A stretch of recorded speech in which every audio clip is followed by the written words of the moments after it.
Welcome back to your Feel Good Breakfast Show. It's Expresso right here on SABC3. Time to continue with our finances talk and how to make our money last longer through investments.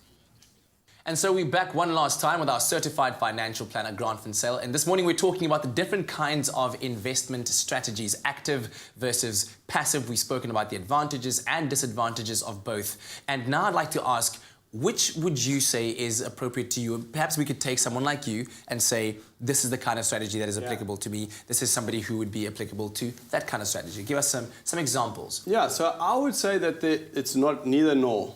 You don't have to choose. I would preferably say you want to actually have both in your investment portfolio. Okay.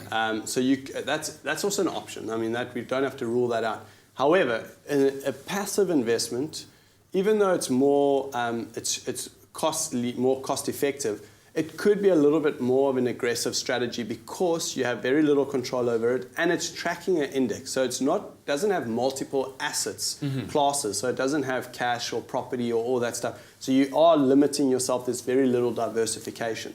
When it comes to actively managed, the thing that I think why people really like that is because there's options according to your risk criteria. And if you got certain goals that are going to happen in 2 years' time, 5 years' time, and 10 years' time, you could find a fund that is linked to those sort of terms. So it really depends on the individual and what they're wanting to do. A passive strategy is most definitely a long-term investment strategy. Active management, you could probably break it into short, medium, and long-term options. Yeah. Definitely. So given a 100% basket of eggs, percentage-wise, how many of them would you put into your active and how many of them would you put into your passive strategy? Yeah, that's a good analogy. I like that, actually. I'm going to use that. 10%. So I would say for me personally, about 20% passive and the rest active at 80%. But that's me personally. I'm not saying that's the rule of thumb or what everyone needs to go out and do. I guess this also depends on your risk aversion, right? Totally. Yeah. And also depends... Yeah, exactly on your risk aversion or what you're wanting to achieve from the investment at the end of the day. Yeah, how much are you willing to lose and how much are you willing to gain? Yeah. Any last words of advice, sir?